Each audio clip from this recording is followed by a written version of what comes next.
والسلام على سيد المرسلين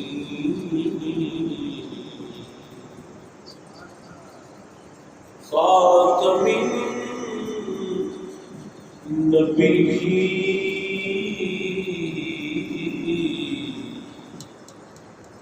سيد الأولين والآخرين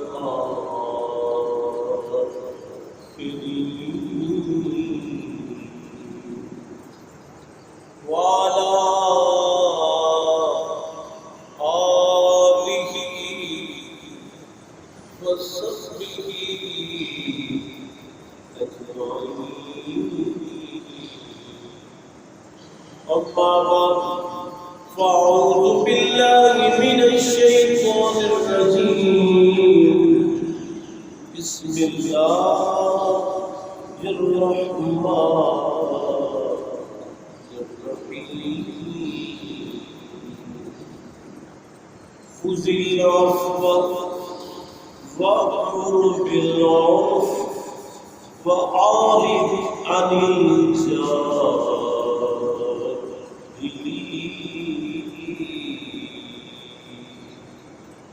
وفي مقام آخر إن الله وملائكته يصلون على النبي يا أيها الذين آمنوا صلوا عليه وسلموا تسليما اللهم صل على سيدنا ومولانا محمد وعلى آل سيدنا ومولانا محمد وبارك وسلم الصلاة والسلام عليك يا سيدي يا رسول الله وعلى آلك وأصحابك يا سيدي يا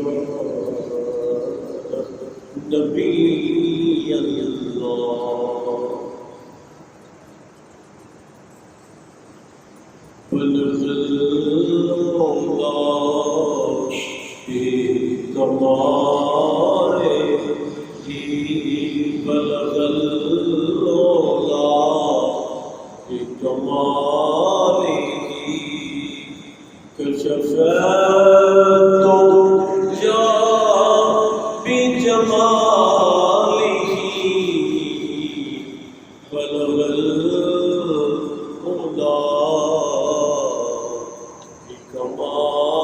بكماله كشف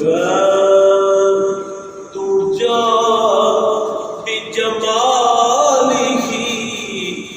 حسنت جميع خصاله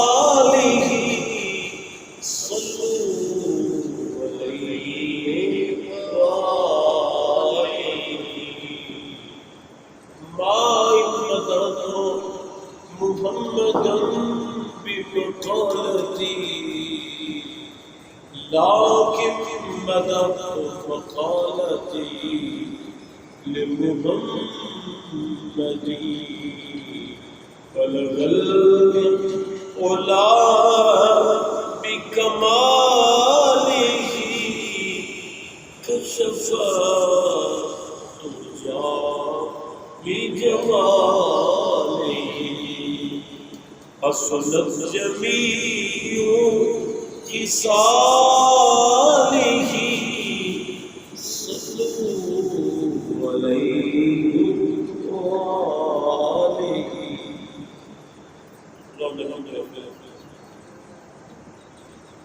جملہ خواتین و حضرات، بحمد اللہ تعالی اللہ کریم جل وعلا کی خاص لطف و عنایات سے آج اس کے گھر میں ایک بار پھر حاضری کی توفیق ملی۔ سورہ الاعراف کی ایک مختصر آیہ مبارکہ نمبر 199 پچھلے جمعہ المبارک کو بیان کرنے کی سعادت حاصل ہوئی، اور اس کے ساتھ ایک حدیث پاک کو شامل کیا اس حدیث کے معارف کو سمجھانے کے لیے، اس کے مفاہیم و مطالب کو سمجھنے کے لیے۔ اس میں 3 چیزوں کا ذکر پچھلی نشست میں کر دیا تھا۔ آج انشاءاللہ اس میں سے کچھ آگے کی چیزوں کو بیان کرنے کی سعادت حاصل ہوگی۔ ابتدا میں ہمارے دیگر آیہ مبارکہ کے ترجمے کے رب کائنات فرماتے ہیں خذ العفو، اے میرے پیارے محبوب صلی اللہ علیہ وسلم، آپ درگزر فرمانا اختیار کریں۔ عفو درگزر، معافی، اس کو ہاتھ میں پکڑ لیں، اس کو اختیار فرما لیں۔ وَأْمُرْ بِالْعُرْفِ، اور بلائی کا حکم دیتے رہے۔ وَأَعْرِضْ عَنِ الْجَاهِلِينَ، اور جاہلوں سے کنارہ کشی اختیار کریں۔ اس آیت طیبہ کے حوالے سے پچھلے جمعہ مبارک پر کچھ چیزوں کو بیان کیا تھا، اور اس میں جو حدیث طیبہ اس بات کی تشریح و تفسیر کے لیے پیش کی، وہ حضرت ابو ہریرہ رضی اللہ تعالی عنہ سے روایت کرتا حدیث پاک ہے کہ آقا کریم حضور سید عالم نبی محتشم سید عرب و عجم صلی اللہ تعالی علیہ وسلم کا فرمان مبارک ہے کہ آپ نے ارشاد فرمایا، امرنی ربی بتسع، میرے رب نے مجھے 9 باتوں پہ عمل کرنے کا حکم دیا۔ 9 باتوں، ان میں سے پہلی 3 کو پچھلے جمعے پہ بیان کیا تھا۔ خاص طور پر اس چیز پہ ہم نے اپنے جمعہ المبارک کی حاضری لگائی تھی کہ الاخلاص فی السر والعلانیہ، چاہے بندہ جلوت میں ہو یا خلوت میں ہو، اخلاص للہیت، کہ میرا یہ عمل اللہ کے لیے ہے، اللہ جل وعلا کی رضا کے لیے ہے، بس اس سوچ کو اپنے اندر پیدا کرنا۔ والعدل فی الخطب والرضا، چاہے غصہ ہے چاہے راضی ہو گیا ہے کوئی کسی پر، دونوں صورتوں میں عدل اور انصاف کا دامن مضبوطی سے تھاما جائے۔ بے انصافی اور ظلم سے انسان اپنے آپ کو بچا جائے۔ والقصد، اور میانہ ربی میں آئے فی الغنا والفقر، فی الفقر والغنا، چاہے جس قسم کے دن آ گئے، تنگ دستی کے دن، خوشحالی کے دن، اسرت کے دن، یسر کے دن، غنا کے دن، فقر کی کیفیت، دونوں صورتوں میں میانہ ربی کو زندگی کا شعار بنایا۔ اب اگلے 3 کلمات کا ترجمہ پیش کر کے اس میں تھوڑی بات آج کرنا چاہوں گا۔ وَأَنْ عَفُوَ عمن ظلمنی، اور میرے محبوب صلی اللہ علیہ وسلم آپ فرما دیں کہ میرے رب نے مجھے یہ بھی حکم دیا ہے کہ اے میرے محبوب جو آپ پہ ظلم کرے نا اس کو معاف کر، کہ میں معاف کر دوں جو میرے اوپر ظلم کرے۔ وَاسِلَ مَنْ قَطَعَنِي، اور جو مجھ سے رشتہ توڑ لے، قطع رحمی کرے، قطع تعلقی کرے، رشتے کو ختم کرے، واصل میں اس سے رشتہ جوڑ دوں۔ وَأُوتِيَ مَنْ حَرَمَنِي، اور میرے نبی آپ یہ بھی فرمائے، میرے رب نے مجھے یہ بھی حکم دیا ہے کہ اے میرے محبوب آپ کو جو محروم کرے، آپ کا حق ہی نہ دے، محروم کرے آپ اس کو بھی عطا کریں۔ اس کا ترجمہ رب کائنات جل جلالہ نے اپنے پیارے محبوب صلی اللہ علیہ وسلم کو فرمایا، اور میرے نبی پاک صلی اللہ علیہ وسلم فرماتے ہیں میرے رب قدوس نے مجھے فرمایا ہے کہ اے میرے محبوب آپ صلی اللہ علیہ وسلم ان چیزوں کو اپنی طبیعت میں، اپنی زندگی میں لاگو کریں کہ جو مجھ پہ ظلم کرے میں اس کو معاف کروں، جو مجھ سے تعلق توڑ لے میں اس سے تعلق جوڑے رکھوں، جو مجھے محروم کرے میں اس کو بھی عطا کروں۔ یہ وہ تعلیمات ہے جو ایک بندہ مسلمان، بندہ مومن، نبی کے محب اور تاجدار کائنات صلی اللہ علیہ وسلم کی ذات والا صفات سے محبت کرنے والے افراد میں یہ چیزیں نظر آنی چاہیے۔ جس سے محبت ہوتی ہے بندہ اپنے آپ کو اسی کے کردار میں ڈالتا ہے، جس سے پیار ہوتا ہے بندہ اسی کی شکل بنانے کی کوشش کرتا ہے، اس جیسا کردار اپنانے کی کوشش کرتا ہے، اس جیسا اپنے وضع قضا بنانے کی کوشش کرتا ہے۔ اور ہمارے تو محبوب ہے ہی تاجدار کائنات صلی اللہ علیہ وسلم، جو یقیناً اس کائنات میں اس درجے پہ فائز ہے کہ رب کائنات نے فرمایا لَقَدْ كَانَ لَكُمْ فِي رَسُولِ اللَّهِ أُسْوَةٌ حَسَنَةٌ، تو تم زندگی گزارنا چاہتے ہو آؤ یوں گزارو جیسے مکینے اب وہ در پہ میں نے بھی کچھ احادیث طیبہ کو آپ کے سماعتوں سے نظر کرنا ہے۔ حضور نبی اکرم صلی اللہ تعالی علیہ وسلم کے فرامین آقا کریم صلی اللہ علیہ وسلم نے فرمایا ما نقصت صدقۃ من مال، مسلم شریف میں یہ بات ہے۔ حضور سید کائنات صلی اللہ علیہ وسلم نے تین چیزیں بیان کی اس حدیث میں۔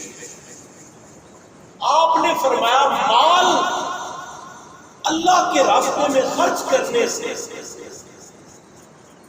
مخلوق کی خدمت کرنے سے، انفاق فی سبیل اللہ کرنے سے، آپ جو مال خرچ کرتے ہیں صدقہ دینے سے مال کم نہیں ہوتا، صدقہ دینے سے مال کام نہیں ہوتا۔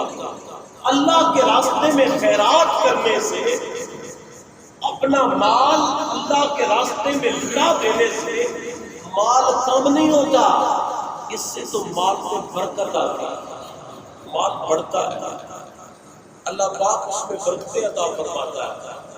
پھر فرمایا وَمَا زَادَ اللَّهُ عَبْدًا بِعَفْوٍ إِلَّا عِزًّا، اس ہمارے موضوع کے مطابق ہی جملہ ہے۔ آپ نے فرمایا کسی بھی بندے کو آپ کے ساتھ کوئی کمی بیشی کر گیا، زیادتی ہو گئی، اس نے ظلم کیا آپ پہ بڑا اس نے ظلم کر دیا، حق تلفی ہو گئی، لیکن آقا کریم صلی اللہ علیہ وسلم نے فرمایا معاف کر دینے سے اس کی خطا بنتی ہے یا آپ کی بنتی ہے؟ معاف کر دینے سے رب کائنات جل جلالہ آپ کی عزت میں مزید اضافے عطا ہوگا. معافی سے عزت ملتی ہے. بدلے میں بدلہ لے لینے میں، ظلم کا بدلہ ظلم سے لے لینے میں، زیادتی کا بدلہ زیادتی کی صورت میں لے لینے میں، اور قطع تعلقی کا قطع تعلقی کی صورت میں جواب دینے میں وہ لطف اور وہ مزہ نہیں ہے جتنا لطف اور جتنا مزہ معاف کر دینے میں. حضور نبی اکرم صلی اللہ علیہ وآلہ وسلم کتنا عظیم آپ کی حیات طیبہ کا وہ واقعہ ہے. کیا کہ کریم حضور سید دو عالم صلی اللہ علیہ وآلہ وسلم طائف میں تشریف لائے. انہوں نے ظلم کی انتہائی کی. آپ صلی اللہ علیہ وآلہ وسلم کے جستہائے مبارک پر، آپ صلی اللہ علیہ وآلہ وسلم کے مبارک لباس پر خون آپ کے پاپوش مبارک خون سے بھرے. شدید تکلیف میں اللہ کے محبوب صلی اللہ علیہ وآلہ وسلم اور آقا کریم صلی اللہ علیہ وسلم ایک مقام پہ آ کر بیٹھے. کئی بار آپ نے یہ باتیں سنی. اللہ کے محبوب صلی اللہ علیہ وآلہ وسلم کی خدمت میں ملائکہ حاضر ہوئے. یا رسول اللہ کیا ہو گیا؟ ان کو تباہ و برباد نہ کر دے، نیز اور نابود نہ کر دے، ان کو قلعم نہ بنا دے، ختم نہ کر دے. اللہ کے محبوب نے اس وقت بھی ان کے لیے دعا کی، اللہم اہد قومی فإنہم لا یعلمون. پھر مولا یہ مجھے جانتے نہیں ہے لیکن میں ان کے لیے پھر بھی ہدایت کی دعا مانگتا. حدیث صحیح بخاری میں مسلم میں متفق علیہ الفاظ کے ساتھ موجود ہے کہ آقا کریم صلی اللہ علیہ وسلم ایک پیغمبر کا ذکر کرتے ہیں. ممکن ہے آپ نہیں ذکر فرما رہے ہیں لیکن نام نہیں. آپ ایک پیغمبر کا ذکر کرتے ہیں کہ جس کو قوم نے شدید ظلم کیا، وہ اپنے ماتھے سے خون صاف بھی کر رہے تھے، پھر بھی اپنے غلاموں اور اپنی امت کے لیے اور ان ستانے والوں کے لیے بخشش اور مغفرت کی دعائیں مانگتے، ہدایت کی دعائیں مانگتے. تو اس لیے میرے پیارے سامعین و حاضرین، معاف کر دینے سے آقا کریم صلی اللہ علیہ وآلہ وسلم فرماتے ہیں ما زاد اللہ عبدا بعفو الا عزا. معاف کر دینے سے اللہ عزت سے مزید برکتیں عطا فرماتا ہے. آپ کی عزت میں کمی نہیں آئے گی. میں نے معاف کر دیا میں ذلیل ہو گیا، میں نے معاف کر دیا تو لوگ کیا کہیں گے کہ یہ اتنا کمزور تھا، چیز کدھر گر گیا ہے، معاف کر دیا ہے. میرے آقا فرماتے ہیں معافی سے تو رب کائنات عزتوں میں مزید برکتیں عطا فرماتا ہے. اور تیسری چیز اسی حدیث کا جملہ ہے، فرمایا فَمَا تَوَاضَعَ أَحَدٌ لِلَّهِ الا رفعہ اللہ. جو بندہ عاجزی کرتا ہے اللہ کے لیے کرتا ہے، اللہ پاک عاجزی کرنے والے کو بھی بلندیاں. وہ ظاہراً تو جھک گیا، اس نے عاجزی کی، ایک جو انکساری کی، اس نے سر جھکا لیا، آگے بن گیا. میرے مالک نے اس کو سر بلند بنا دیا، اس کو اونچا بنا. اس حدیث میں یہ چیز بیان کر رہا تھا کہ درگزر اور معاف کر دینا بہت بڑی بات. اور ایک حدیث پاک میں حضور سید کائنات صلی اللہ تعالی علیہ وسلم کی خدمت میں ایک صحابی نے عرض کیا، یا رسول اللہ صلی اللہ علیہ وسلم میرا خادم ہے، ظاہر غلطی کرتے ہیں، آپ کے پاس ملازم ہے، دکاندار ہے یا کوئی شعبہ ہے آپ کا، جیسے فیکٹریاں ہوتی ہیں لوگوں کی تو وہاں پہ زیادہ خادم ہوتے ہیں، ملازمین ہوتے ہیں. یا رسول اللہ صلی اللہ علیہ وآلہ وسلم ایک خادم اور ایک نوکر کو ایک اپنے خادم کو کم عفو عن الخادم، کتنی بار معاف کر دینا چاہیے؟ اس نے مطلقاً کہا کتنی بار اس کو معافی دینی چاہیے؟ دن کا بھی اس نے تعین نہیں کیا، ایک دن میں، مہینے میں، یا آپ کی پوری سروس کی ڈیوٹی میں، آپ کے پاس کتنی ڈیوٹی کی سروس کی، اس دورانیے میں مطلقاً اس نے عرض کیا آقا یا رسول اللہ صلی اللہ علیہ وآلہ وسلم کم عفو عن الخادم، اپنے نوکر کو کتنی بار معافی دے دینی چاہیے؟ آپ کا خادم بنا، ظاہر اس کے مناسب وسائل ہیں تو آپ کے پاس مشکل میں اپنا وقت گزار رہا ہے، اس کی کیفیت اس طرح کی ہے کہ تھوڑے سے معاوضے میں اپنی سروسز آپ کو پیش کر رہا ہے، کم معفو، کتنی بار معاف کیا جائے؟ حضور سید کائنات صلی اللہ علیہ وسلم خاتون تشریف فرما رہے، اس نے پھر پوچھا آقا میں اس کر رہا تھا کم عفو عن الخادم، ایک نوکر کو، خادم کو، ایک اپنے ملازم کو کتنی بار معاف کرنا چاہیے؟ آپ صلی اللہ علیہ وآلہ وسلم نے فرمایا کل یوم 70 مرہ، ایک دن میں 70 بار کو معاف کرنا چاہیے۔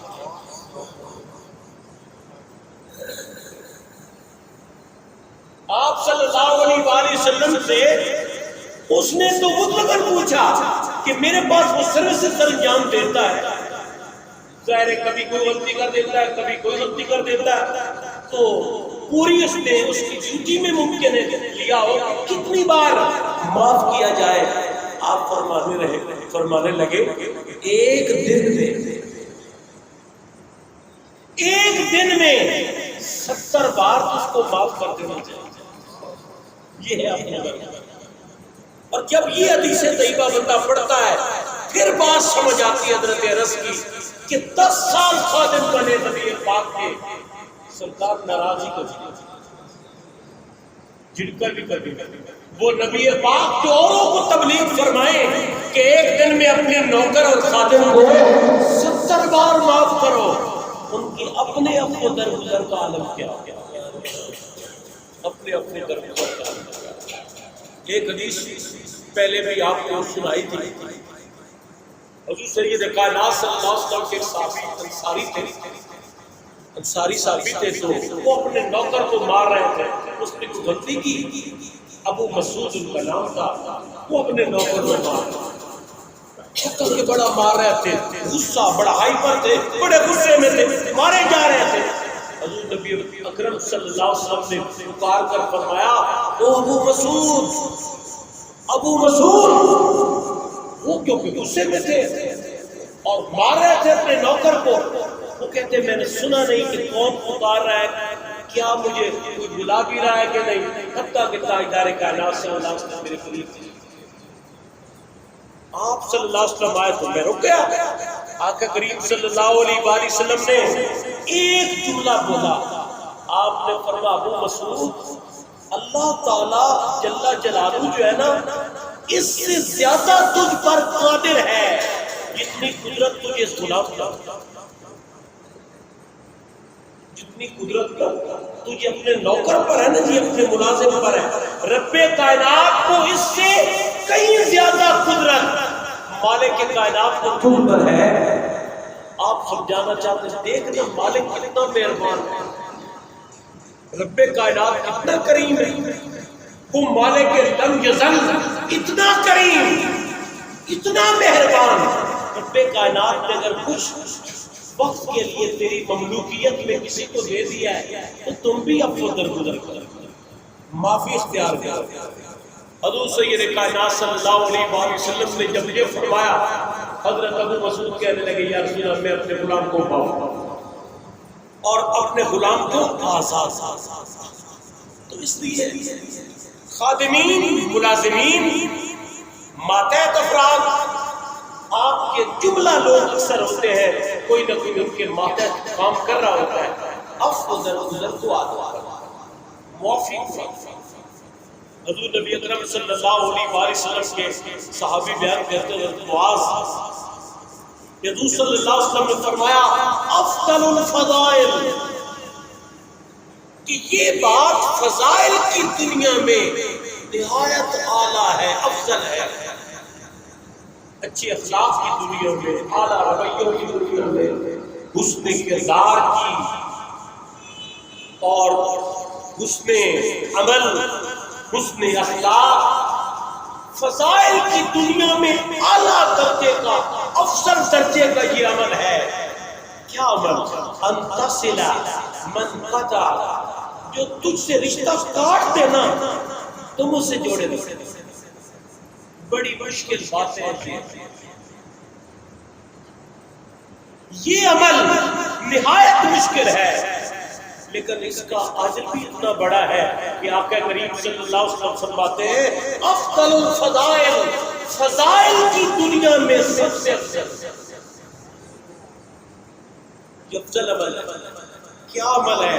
ان تصل من قطع، جو رشتہ توڑ رہا تھا نا آپ سے، اس نے تو توڑ دیا، آپ کیا کریں؟ ان تصل، آپ اس رشتہ جوڑے، اس سے محبت سے پیش آئے، وہ آپ سے نفرت کرے گا، آپ اس سے پیار کریں گے۔ اس میں ٹھیک ہے آپ کو قلبی طور پہ تکلیف تو ہوگی، لیکن جتنا آپ کے دل کو اللہ کی بارگاہ سے سکون ملے گا نا، اس کی مثال بھی ہوگی۔ آپ کو ایک مثال دینا چاہتا ہوں حدیث سے۔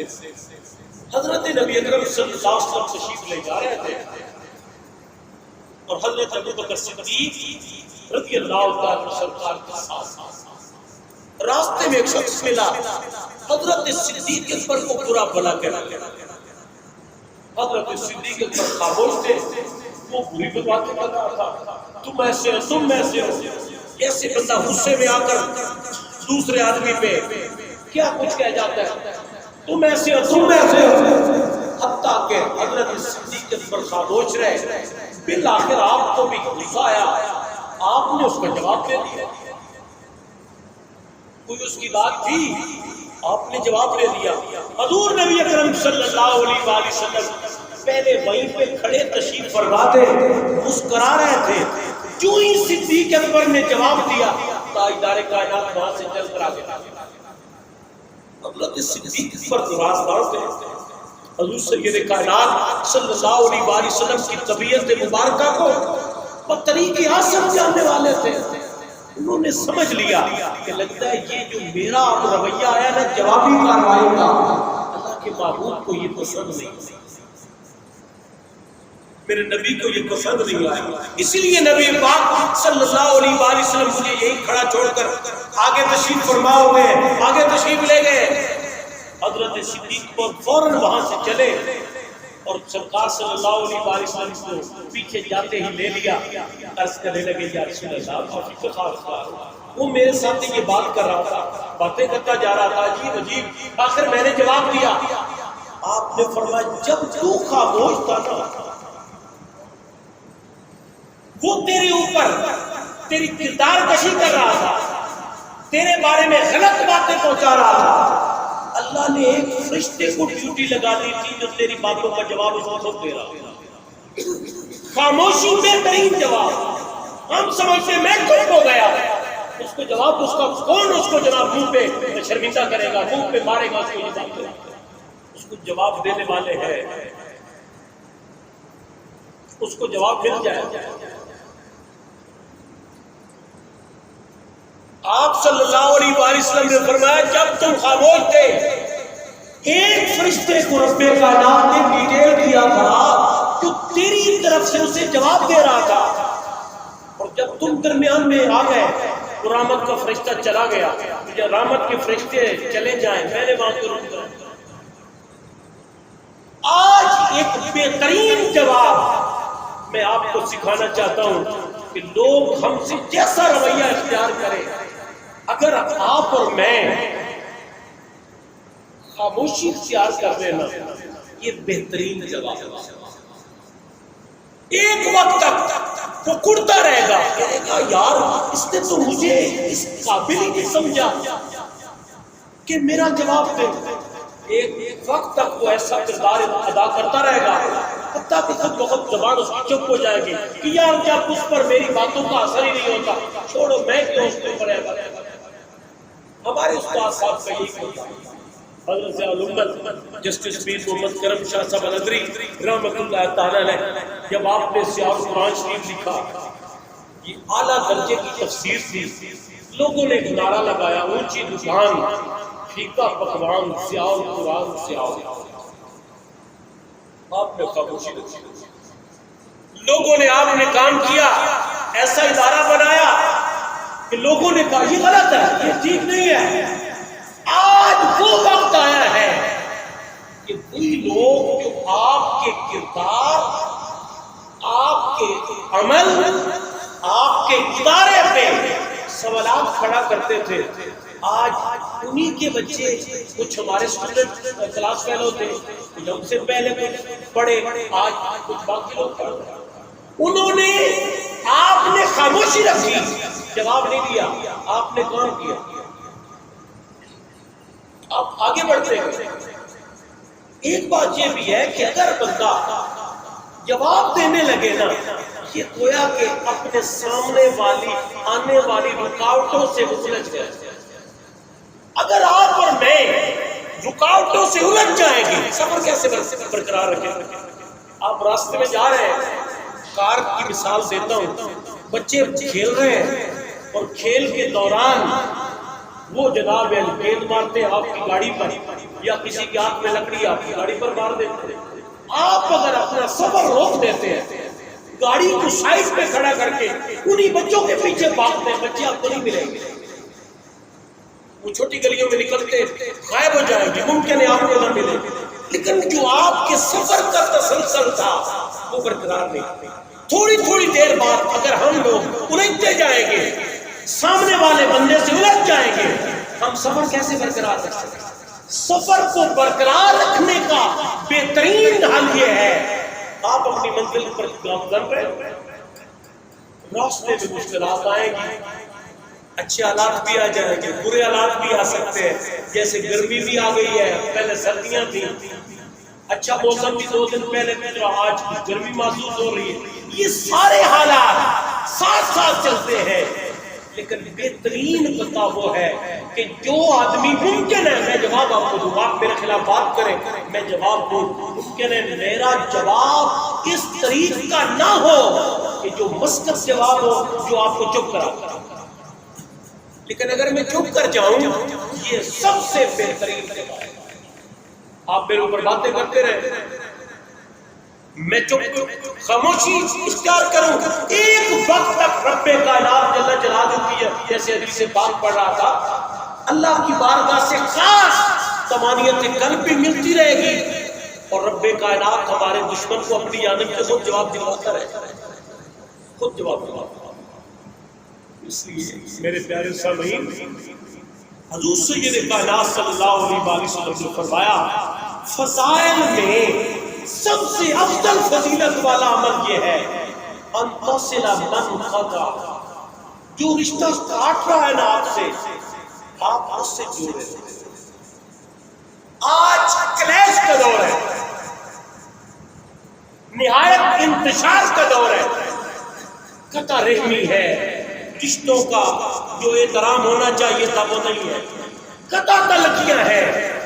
اس وقت ان احادیث طیبہ پہ وہی عمل کرے گا جس کو اللہ کے محبوب صلی اللہ علیہ وآلہ وسلم کی خاص غلامی اور محبت کی دولت ہوگی۔ آپ اپنی جانب سے اپنے ذہن کو سمجھائیں کہ میں نے قطع رحمی نہیں کرنی، میں نے تو صلہ رحمی۔ اکثر لوگ بے برکتی کا رونا روتے ہیں، کہتے ہیں جی بہت بے برکتی ہے، اور یہ بھی کہتے ہیں یار پتہ نہیں چلتا، بندے آئے روز، نوجوان تھا اس کو معاملہ بنا، وہ چلا گیا، فوت ہو گیا۔ حدیث میں آتا ہے جو شخص یہ چاہتا ہے اس کی عمر میں بھی اللہ برکت دے،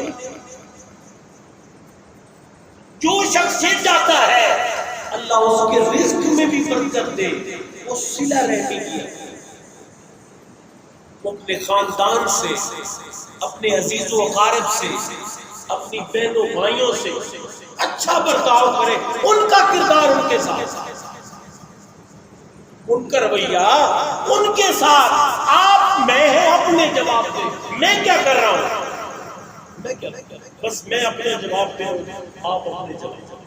ہمارا کام یہ ہے کہ ہم صلہ رحمی کریں، اچھا برتاؤ کریں اپنے احباب کے ساتھ، اپنے رشتہ داروں کے ساتھ۔ اور ایک حدیث پاک میں نے پڑھی تھی، حضور نبی اکرم صلی اللہ علیہ وآلہ وسلم کا بڑا پیارا فرمان۔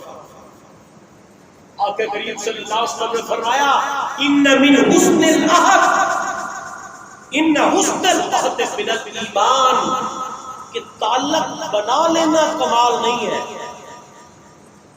آپ کے کردار سے متاثر ہو گئے، آپ کے تعلق دار بن گئے، آپ نے ان کو ایک نشست میں وہ محبت دی کہ آپ کے تعلق والے بن گئے۔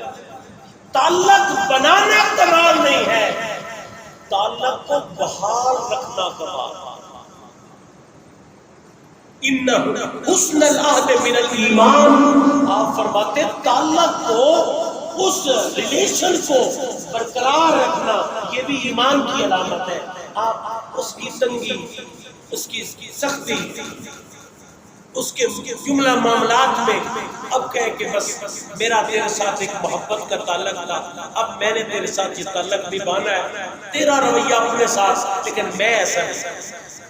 یہ ہے ایمان کا کمال، یہ ہے ایمان۔ ایک حدیث پاک بڑی پیاری حضرت ابو بکر صدیق رضی اللہ تعالی عنہ سے بھی روایت، حضور صلی اللہ علیہ وآلہ وسلم کے صحابی بیان کرتے ہیں کہ رب کائنات جل جلالہ کا قیامت کے دن اعلان ہوگا۔ اللہ پاک قیامت کے دن ایک منادی اللہ کی جانب سے اعلان کرے گا، الا من كان له عند اللہ شیء، اے اس میدان محشر میں کھڑے کتنا لوگوں، تم میں سے کسی کا اگر اللہ پہ حق لینا باقی ہے نا جی، فَلْيَقُمْ، کھڑا ہو جائے، آ جائے اللہ سے لے۔ انعامات مل گئے، سب پہ بڑی مہربانی ہو گئی، سارے لوگوں کو رب کائنات نے نواز دیا، اپنی جنتوں میں بھیج دیا، اپنے لطف و کرم میں بھیج دیا، اپنا مقام رضا دے دیا۔ پھر اعلان ہوگا کوئی چیز رہتی ہے نا اگر کسی کی لینے والی، آ جائے، اللہ پاک کی بارگاہ میں آ جائے، اللہ کی بارگاہ میں حاضر ہو جائے، اگر کوئی کسی کا حق رہتا ہے تو آ لے، آ جاؤ۔ فرماتے ہیں ابو بکر صدیق کہ رب کائنات جل جلالہ کی جانب سے جب یہ اعلان ہوگا تو آپ فرماتے ہیں لَيَقُومُ أَهْلُ الْعَفْوِ، جنہوں نے لوگوں کو اللہ کے لیے معاف کیا ہوگا نا، وہ لوگ میدان محشر میں کھڑے ہوئے، اللہ کے لیے معاف کیا، وہ لوگ کھڑے ہو جائیں گے، اللہ کی بارگاہ میں حاضر ہوں گے۔ فرمایا فَيُكَافِئُهُمُ اللَّهُ بِمَا كَانَ مِنْ عَفْوِ مَنِ النَّاسِ، جو انہوں نے لوگوں کو اللہ کے لیے معاف کیا تھا، رب کائنات اس دن اپنی شان کے لائق ان کو اجر و ثواب عطا ان کو اجر و ثواب عطا۔ اس لیے میرے پیارے سامعین، 9 چیزیں ہیں تاجدار کائنات صلی اللہ علیہ وآلہ وسلم فرماتے ہیں اللہ پاک نے مجھے حکم دیا ہے کہ اے میرے محبوب آپ ان کو اپنی زندگی میں لاگو کریں۔ پچھلے جمعے پہ میں نے 3 بیان کی تھی، آج 3 کا ترجمہ کر رہا تھا۔ فرمایا ان عفو عمن ظلمنی، جو آپ پہ ظلم کرے نا جی آپ اس کو معاف کریں۔ عموماً بڑوں کو معاف لوگ کر دیتے ہیں، صاحبان اقتدار کو معافی مل جاتی ہے، روپے پیسے میں جو بڑا ہے اس کو بھی ہم معاف کر دیتے ہیں۔ عموماً جو بیچارہ غریب ہوتا ہے سارا نزلہ اسی پہ گرتا ہے، اور لطف بھی وہاں پہ ہے کہ جہاں بدلہ لینے کی انسان پوزیشن میں ہے، پھر بھی کہے چلو میں نے تمہیں معاف کیا۔ حضرت یوسف علیہ نبینا وعلیہ السلام کا کتنا اعلیٰ کردار کہ آپ کو بھائیوں نے صد و خوف کیا، حتیٰ کہ قتل کرنا چاہتے تھے، اور کسی نے بچا لیا، آپ کو کنویں میں ڈال دیا۔ ایک قافلہ آیا انہوں نے نکالا، وہ تو نہیں نکالتے، اللہ پاک نے کیونکہ سارا نظام بنانا تھا، قافلے والوں نے ان کو کنویں سے نکالا، بھائی آگے بڑھے، انہوں نے اپنے ہی بھائی کو سیل آؤٹ کر دیا، چند روپے لے لیے، اپنے سگے بھائی کو انہوں نے بیچ دیا۔ بھائیوں کا کردار یہ تھا، قتل تک گئے، اپنے ہی بھائی کو بیچ ڈالا۔ لیکن جب اس مسند پہ اللہ کریم جل جلالہ نے حضرت سیدنا یوسف علیہ السلام کو بٹھایا اور آج بھائی سامنے کھڑے، قرآن پاک میں ہے یوسف علیہ السلام نے پہچان لیا، بھائی نہیں جانتے اتنا درجے پہ ہمارا بھائی چلا جائے۔ وہ تو سوچ رہے تھے راستے میں کہیں چلا گیا ہوگا، کسی حوالے سے انتقال نہ کر گیا ہو، فوت ہو گیا ہوگا ممکن ہے، اس قسم کی صورتحال، یہ جیسے ہم نے بیچ دیا تھا، وہ بکتا بکاتا کہیں غلام ہی ہوگا۔ لیکن میرے سامعین، وہ آج تخت پہ بیٹھے ہیں، رب کائنات نے انہیں اقتدار بخشا ہے، بھائی سامنے کھڑے۔ جب باہم پہچان ہوئی اور ان کو پتا چلا کہ یہ تو واقعہ ہمارا بھائی ہے، آپ نے فرمایا وَأَنَا يُوسُف وَهَذَا أَخِي، جی میں تمہارا بھائی ہوں، یہ بنیامین میرا ماں کی طرف سے میرا سگا بھائی بنتا ہے۔ انہوں نے کہا آپ ہم سے کیسا رویہ اختیار کیا، ہم نے بڑا ظلم کیا تھا تم پر، ہم نے کوئی کمی نہیں چھوڑی تھی تم پر، آج تم کیا کرو گے؟ آپ نے فرمایا میں نے تو تمہیں اس دن معاف کر دیا تھا جس دن تم نے مجھ پر ظلم و ستم ڈالا۔ یہ ہے ایک کردار جو اللہ رب العزت اپنے کلام میں آج تک زندہ رکھتا ہے۔ آؤ ایسے کردار کو، انہوں نے کہا ہم نے ظلم کی انتہا کر دی تھی، آپ نے فرمایا تمہارا کام یہ تھا، ہم نے تو آپ کو درگزر کی انتہا۔ اہل بیت اطہار میں سے علماء لکھتے ہیں کہ حضرت سیدنا امام علی الاوسط زین العابدین علیہ السلام رضی اللہ تعالیٰ عنہ ورحمۃ اللہ، یزید کا بیٹا جب ان پر مشکل وقت آیا وہ دوڑ کر آپ ہی کے کاشانہ پاک میں آیا۔ آپ پہچان گئے لیکن وہ کسی حوالے سے نہیں پہچان سکا، آپ نے بڑی خدمت کی یزید کے بیٹے، دل کو اس کو سواری پیش کی، زاد سور پیش کیا، وہ جانے سے پہلے اس کو شناسائی کو چھوئی، اس نے کہا اے علی الاوسط زین العابدین کیا آپ مارکہ گرد و بلا میں موجود نہیں تھے؟ وہاں نہیں گئے تھے؟ کیا 72 کے 72 کاٹ دیے تھے ہم نے؟ کیا خون کی ندیاں بہ گئی تھی؟ کیا ایسا ظلم ہوا تھا کہ تاریخ انسانی میں ایسا ظلم نہیں ملتا؟ کیا آپ نہیں تھے وہاں پہ؟ آپ نے فرمایا جی میں وہاں پہ موجود تھا، لیکن وہ کردار تھا تمہارا، یہ کردار ہے غلامان محمد،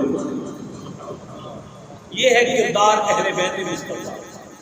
اس لیے میرے پیارے حاضرین اور پیارے سامعین، ہم اپنے جملہ معمولات پہ، اپنے رویوں پہ، اپنے کردار پہ غور کیا کریں۔ ہم آج کس جگہ پہ کھڑے، قطع تلقیاں بڑھ گئی، انتشار بڑھ گئے، ایک ہی خاندان کے لوگ اکٹھے بیٹھنے سے کافر، ایک ہی باپ کی اولاد ایک دوسرے سے سلام لینے سے ناراض۔ یہ رویہ اسلام سے نہیں بنا، یہ رویہ اسلامی نہیں ہے۔ اسلامی رویہ کیا ہے جو میں نے آپ کو ابھی بتایا کہ ان عفو عمن ظلم، جو ظلم کرے اس کو معاف کر، واصل من قطعنی، جو رشتہ کاٹ دے اس سے بھی جوڑ دو، وعطیہ من حرمنی، ایک وقت تھا آپ کی جائیداد، آپ کے وسائل کسی کے پاس تھے، وہ ہڑپ کر گیا، آج اللہ نے آپ کو پھر عطا کر دیے، اللہ نے آپ کو پھر کسی منصب پہ کھڑا کر دیا، وہ سامنے آیا، آپ نے پھر اس پہ کرم کر کے عطا کر دیا، کوئی بات نہیں اور لیتا، کیا لینا ہے، کسی اور چیز کی ضرورت نہیں۔ یہ باتیں زبان پہ سہل، پریکٹیکل ان کا مشکل، لہذا میرے پیارے سامعین ان چیزوں کو اپنائیں۔ سچی بات ہے آج اس معاشرے کی یہ احتیاج ہے، یہ ضرورت ہے۔ اللہ تعالیٰ کی بارگاہ میں دعا کے لیے خواستگار ہے، رب کائنات ہمارے رویوں میں، ہمارے کردار میں بہتری پیدا کرے۔